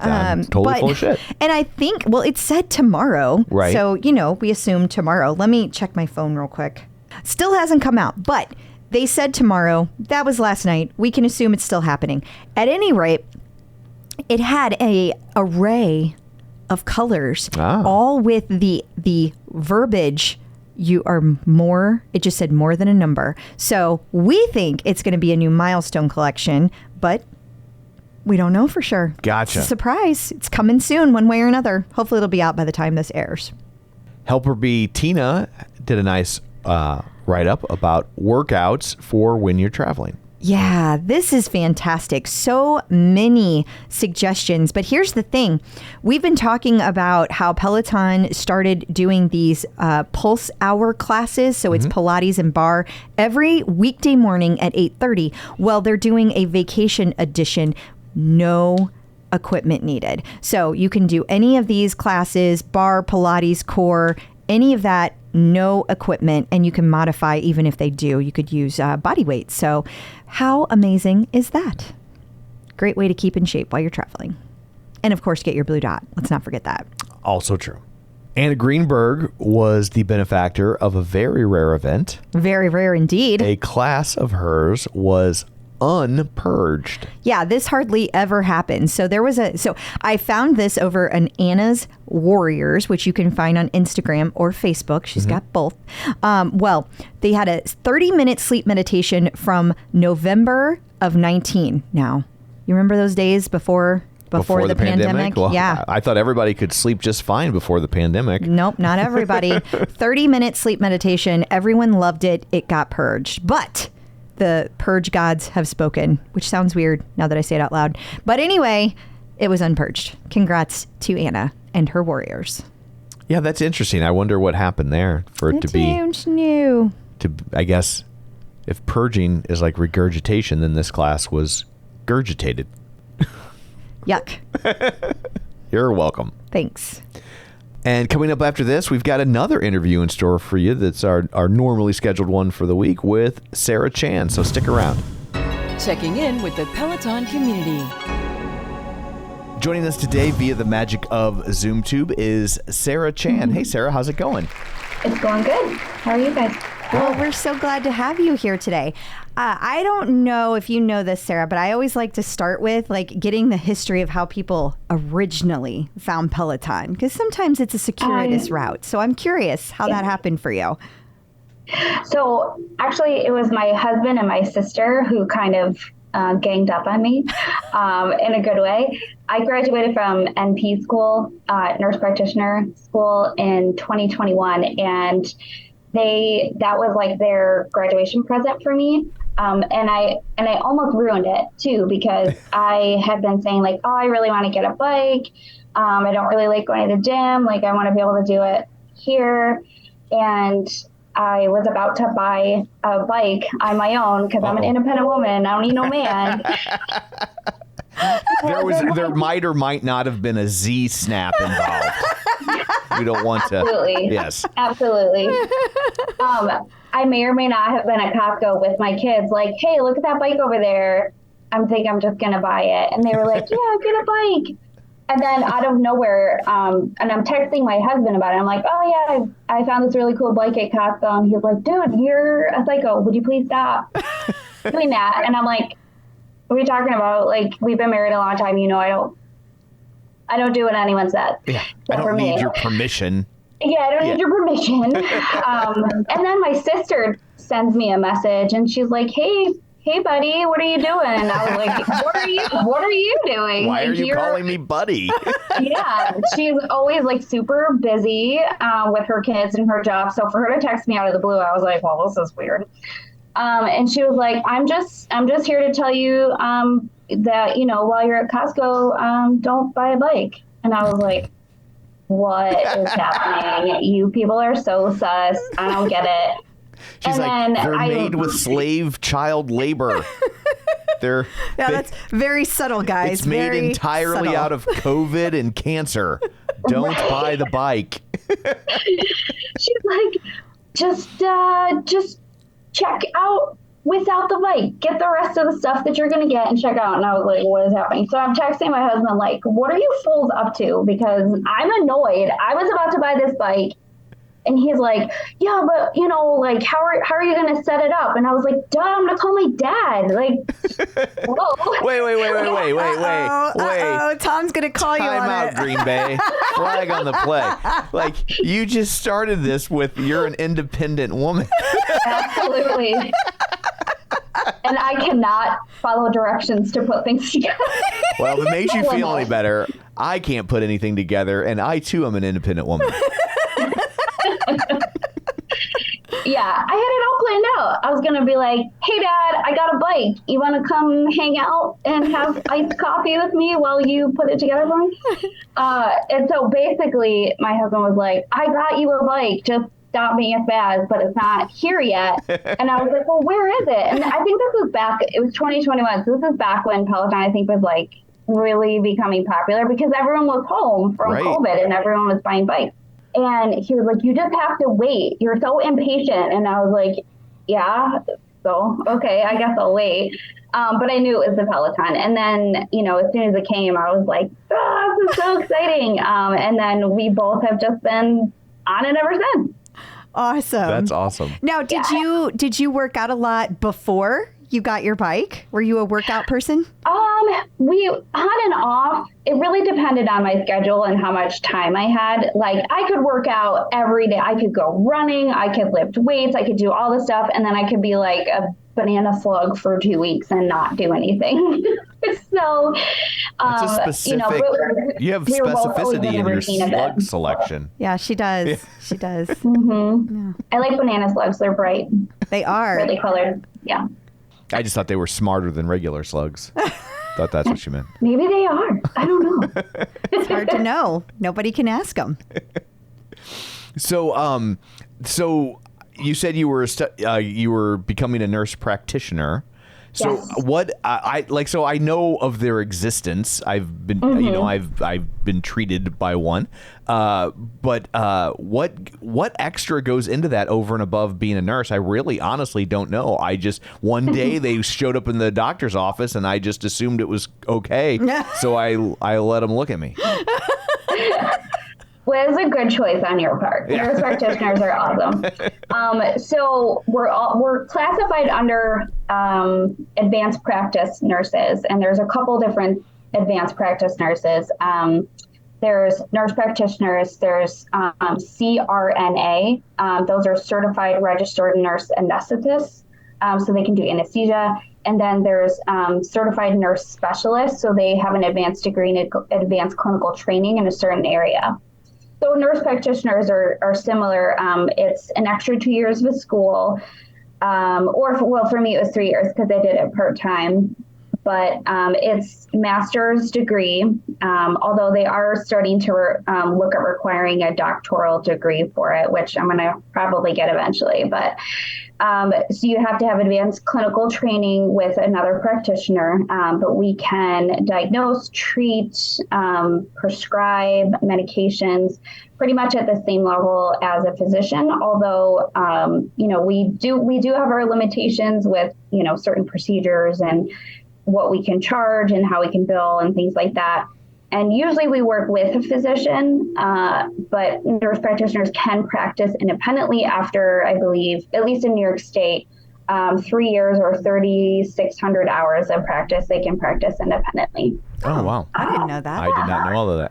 I know a lot of that. I do know enough to know a lot of that varies from state to state because, as they were getting phased in some areas it was a very controversial idea. I think in Missouri there's been some changes recently, and I think it's led to a little dust up, Yes, there's definitely some animosity in some parts of the medical world towards APPs, because I say APPs, advanced practice providers, because physician assistants practice on the same level as we do. But there's a very large shortage of physicians. Right. Probably because med school costs like $1 squillion. Technical term. And like, who wants to be in debt for the rest of your life? Like, I don't have any debt right now because I paid it off. Wow. So that's pretty awesome.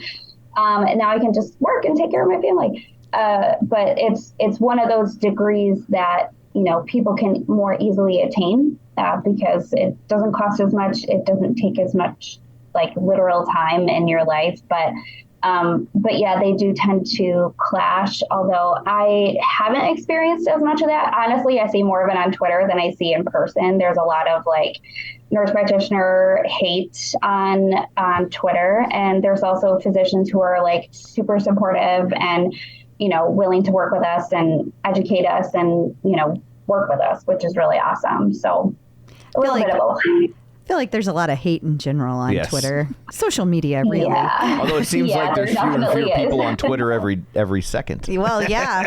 Threads came out and everybody's jumping ship. It's pretty funny to watch. It's great that like we have such a system in place for doctors to be real and authenticated and go through a legitimate educational process, but also like maybe we overcorrected a smidge by making it so difficult. But I mean, at the beginning of doctors, like if you go back to like the early 1900s, the path to being a doctor is just going, hey guys, I'm a doctor. Yeah, that's true. I robbed a couple of graves and like cut up some dead bodies. So I'm basically an expert. Yeah, right. That's all it took. I mean, we didn't know anything about the human body back then. But I have a great nurse practitioner that I see for like my women's health, and like I've seen her for years, and I just love her, and she's really nice, and she always remembers me, and she like like she's the kind of doctor, I know she's not a doctor, but she's like a doctor that you want to like come in and talk to you and have a good conversation. And like, I'm not in and out in 30 seconds. I actually feel cared for. And so I love nurse practitioners. So thank you for what you do. I love that you have a great experience. That's awesome. So am I wrong in assuming that based on my small anecdotal evidence that nurse practitioners tend to skew more female? Oh. I would say statistically, you're probably correct, because nursing itself is a more female-dominated profession. And I think on the other side of that, probably physician assistants may, and of course I have no data on this like right in front of me, but they may statistically more like gear more towards men.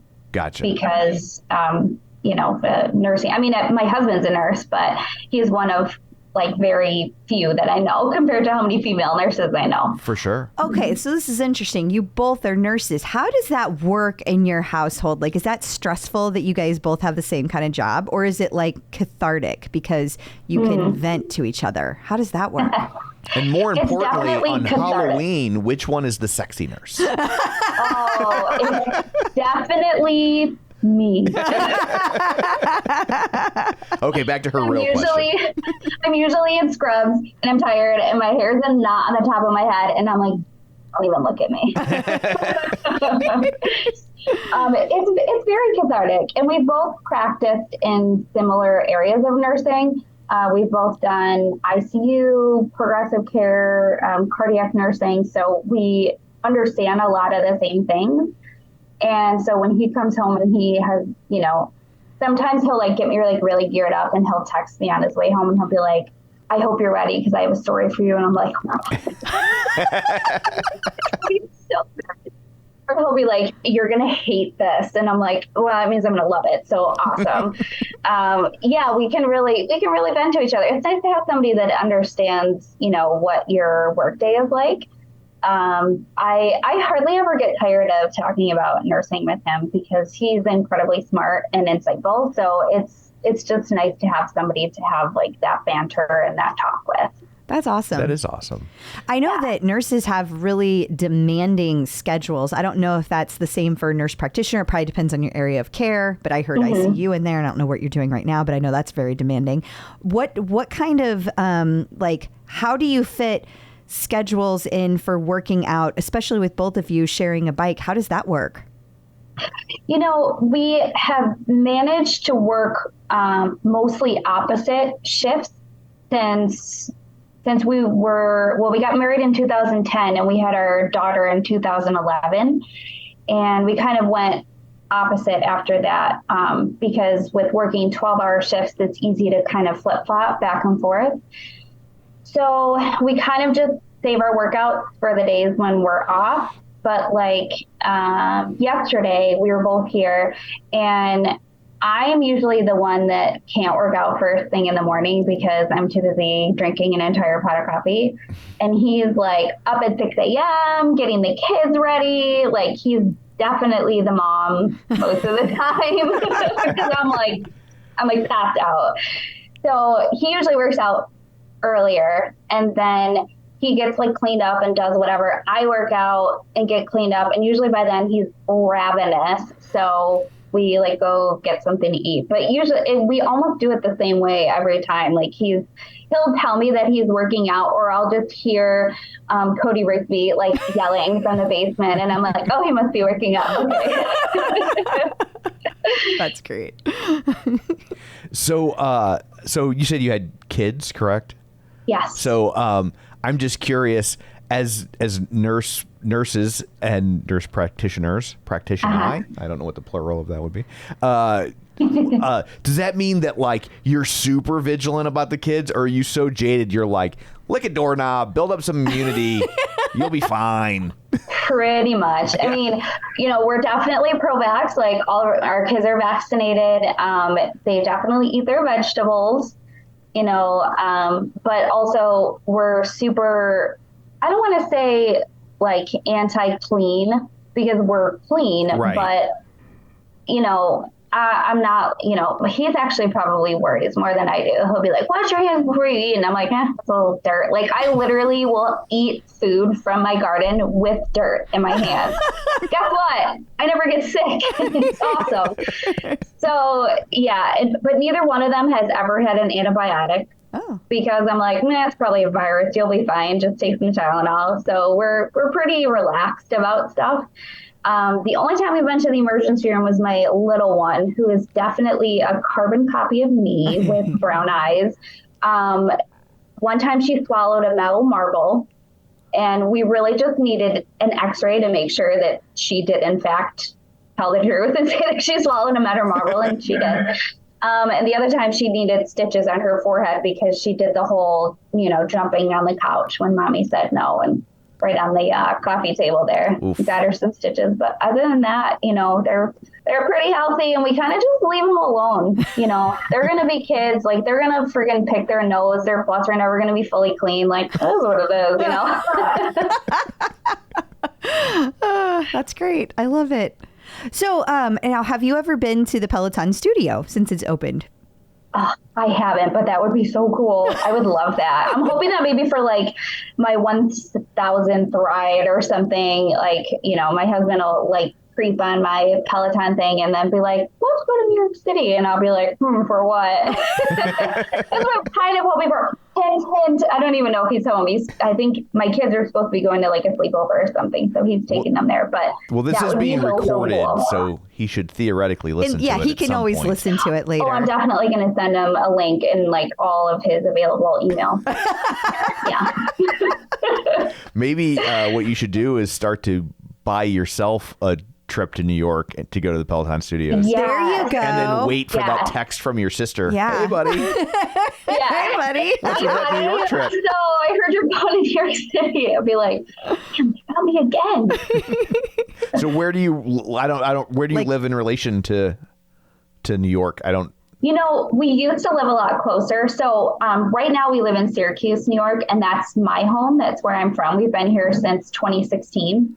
But before then, we lived in Stamford, Connecticut. So it would have been easy to just like hop on the train and go right down to New York City. Now it's like kind of a drag. Like we could always drive to his family in Connecticut and then hop on the train. It wouldn't be too far, but it would definitely be worth the trip for sure. Yeah. Well, we live in St. Louis, so we have no sympathy for your, like, it's so hard to get there. It's like, oh no, yeah, you would definitely have to drive a while or take a plane.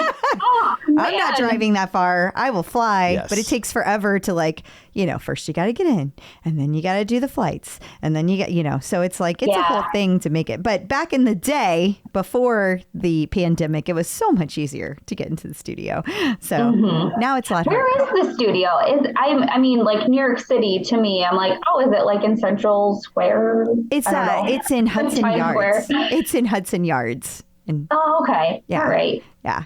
It's very close to it's in the big building of Hudson Yards, but I guess it's actually right around the corner, but it's in that same complex around there. So it's a really nice facility. It's definitely worth doing.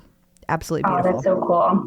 Yeah. I'm glad. It's so funny because I've not familiar with New York except for like what's been on TV. So whenever you say Hudson Yards and people know what that is, I would only know that because Peloton is there. Oh yeah. That's the only reason I know. Yeah, I know like a couple random places in New York City because I had friends that lived in New York City and that were travel nurses in New York City. And so that was like really the only time I went there was to go and drink because the bars in New York City are open later than they are in Connecticut. So.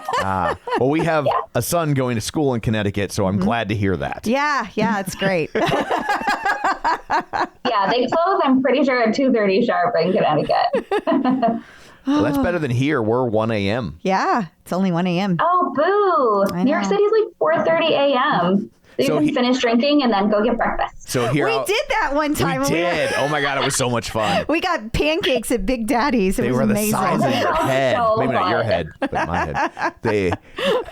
They were huge, and we were so liquored up, or at least I was. So liquored up. Yes. That's the best way to sober up and start another day is to like chill out in a diner and eat pancakes the size of your head. Yeah. It was so weird to walk out in the street because it was literally like 4:00 in the morning. Yeah, it was. And the streets were empty, and I was just like, as someone from the Midwest, I was just like, I didn't know the streets ever got empty. Yeah, he was so like, weird. I thought the city didn't sleep. Lies. That's what they say, but everyone has to sleep sometime. That's true. Although here's something that'll blow your mind. I used to work at a bar/concert club, and it was open 24 hours a day, and it had a 24-hour liquor license. Wow. Yeah. So apparently it was just across the river in Illinois, and apparently in Illinois there's no state law preventing you from getting a 24-hour liquor license. However, most like municipalities and local cities won't let you get one because that's insanity. Because it can cause some problems. Yeah. But the bar I worked in was ran by the people that the town was named after. So they could pull some strings. Oh, and they definitely some string pulling there. Yeah, and they owned all the businesses in the town. There had never been a mayor of this town that didn't have that hadn't been in that family.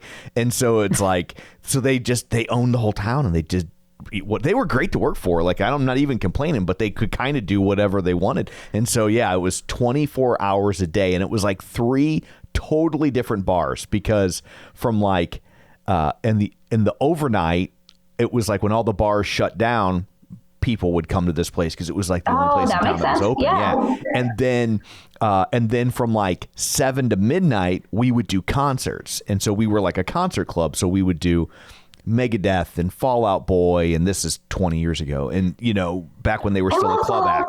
Yeah, and Evanescence, and I had all these bands before they were cool, and then my gosh, that's awesome. and then but then during the day, there were all these factories around us, and we were literally like a neighborhood pub, and people would they'd make lunch every day, and it was like all of like the factory night shifters were they like, it's time to drink. yeah, or they'd come in for lunch, they would make lunch every day, and it was like school. It was like, today for lunch we made lasagna, eat it or and that's awesome. And that's what it was. And every Thursday they made fried chicken, and it was so good. But it was just a really weird setup. But so 24 hours a day they were slinging beer at pubs. Wow. Yeah. So back to Peloton. Yes, back to Peloton. Now, you mentioned Cody Rigsby. Do you have a favorite instructor? It's definitely a tie between Cody Rigsby and Emma Lovewell. They're pretty much the two that I mainly go with. Every once in a while, I'll do an Allie Love ride. But Cody Rigsby and Emma Lovewell, I think, are pretty much the same age as me. I'm 36. I'll be 37 in November. So, the whole like 90s, early 2000s pop and everything is like my jam. It like really gets me going. And Emma Lovewell, I have a special little place in my heart for her because she is half Taiwanese and my husband is Taiwanese. So I'm always like, yes, girl power, Asian girl power, love it so much. And so I feel like, sometimes my kids will come downstairs and they'll go, oh, is that the half Asian girl like us? And I'm like, yeah. Aw, that's awesome. That's great. That's so great. Yeah, so they're definitely my favorites, and I think my husband does a lot of Cody Rigsby and Emma Lovewell and Alex Toussaint. I don't know if I'm saying it right. Him, and then that's pretty much it. We've gotten into like a groove where like we're afraid to go outside of it. Like, well, I don't want to try anyone else. I like them. It's the stages of Peloton. At some point, you'll be like, okay, I just need to try somebody else just for variety. Today, I'm just not feeling it. For whatever reason, you'll be in a bad mood. You'll have something happen, whatever. And you'll just be like, I need to try somebody else. And is then that how that works? It is. I'm worried about our marriage. It's only Peloton, babe. Okay. You're good. You're good. Not to worry. And then you'll then get comfortable trying other people at regular intervals. But right now, you're in the I only want these instructors. And that's perfectly okay. good I'm stage glad to know in. that it's like a normal thing because I'm like, normal. oh no, am I like missing out on the rest of Peloton? But Yes. tell me the truth. I mean, there's a lot out there, but yeah, you're good. You're good. There's plenty of time. That's the thing. There's no rush, right? So you can do it as you want. And I guess really on that note, you should when time allows, one of the best ways to try out all those different instructors is try some Pilates, try some bar, try some strength, and that's then you still kept your instructors, your core instructors, the ones you absolutely love. That's who you always go to on the bike, but now you can sprinkle in the others by a 5-minute class here and a 5-minute class I've done a there. yoga class before. I cannot tell you who the instructor was, but it was nice because my muscles felt really tight and I was tired and I didn't feel like doing a cardio workout, and that was nice. And I've done a bunch of the stretching ones too, and every once in a while I get like a Leanne Hainsey or Robin Arzon stretch, because when it comes up after, I always feel like peer pressure and I'm like, oh, should I do 10 minutes more? And then I end up like on the bike for like an hour and a half and my husband's like, I'm starving. So I'm like, still haven't stretched yet. That's what they're counting on. It works every time. That's what they're counting That's on. how they get you. Yeah, it is. It is. So, have we asked your leaderboard name? I don't think it's come we up. haven't. Yeah. Oh, it's the same as my Twitter name. It's Serotonin FNP. Sarah, I like that. That's great. So, we should probably ask your husband's leaderboard name so he doesn't feel left out. Oh my gosh. Uh-oh, she doesn't know it. He's so annoying. He changes it like once a week. I think right now, it's Peloton 46. And there's like he changes it all. He changes it all the time, and he landed on Peloton 46. Like I thought it would be something super creative. Yeah. And before he was like 2 weeks ago, he was Pello Granny Ruth, and he had like some old Asian woman as his picture. And he was like, I just want to beat guys in their 30s and have them feel bad that some old Asian lady beat them. Oh my God. I never float your boat. I assure you that worked. I Yeah. assure you I have that no doubt. worked. In fact, I bet if you go search the OPP, there was a post about it. Like I bet you anything. This lady, she passed me. I'm so mad about it. That my settings can't be right. This is bullshit. That's how that went. He was, I think he said he got one of his best outputs. He was like, I got over 500 with Pello Granny Ruth. I was like, maybe that's who you're supposed to be. That's a great response. yeah, I guarantee you he probably triggered some wannabe alpha males. So They're just going to be better versions of themselves now. well, maybe. there probably couldn't be a worse version. So do you have any advice for people who are just now getting a bike? Keep at it. Especially the first week when you feel like you broke your butt. It's definitely worth it, because then when you look at your butt in the mirror, then you're like, damn, that looks good. Yeah. You're like, now my butt's breaking hearts. Seriously. I'm breaking traffic laws, everything. Yeah, just keep going. And, and in my case, I found that I really liked Cody Rigsby and Emma Lovewell because I chose the rides with like the music that I liked, and that kept me going. And I was like, oh no, I'm gonna miss my streak for the week. So I like made space and made time to get on the bike because I'm really competitive and I didn't want to lose my streak. So Totally. That's good. That's good. yeah. Well, Sarah, thank you so much for joining us today. We greatly appreciate it. Before we let you go, remind everybody where they can find you in all the places if you want to be found. Yeah. Sure. So yeah, I keep getting confused between my Twitter handle and like the actual Twitter handle because it's at momrobe. I literally made it on the couch when I was sitting there in my bathrobe. And I was like, I'm a mom in a robe. Corny. But it says serotonin FNP, and that's SARAHTONIN. Okay. I was going to do like actual serotonin because the chemical, but then it turned out that way. And I was like, oh, I'm toning too. Oh, yes, I win. No, that's a good name. It is. That's it a good is. name. Yeah. Yeah. There's so I know, many. I things. can't be like my husband and change it every week because I can't let anyone else have this name. Yeah. No, it's a good one. Sure. It's really good. You're right. Don't let that go. Awesome. Well, thank you so much for taking time out of your day to join us. We Yeah. greatly Thanks for appreciate it. talking to me. It was so nice to meet you guys. And so cool to hear about this podcast, a Peloton fan podcast. That's awesome. Well, thank you. Well, thank you. The Clip Out. Well, I guess that brings this episode to a close. Until next week, where can people find you? People can find me on Facebook at facebook.com/Crystal D. O'Keefe. They can also find me on Instagram, Twitter.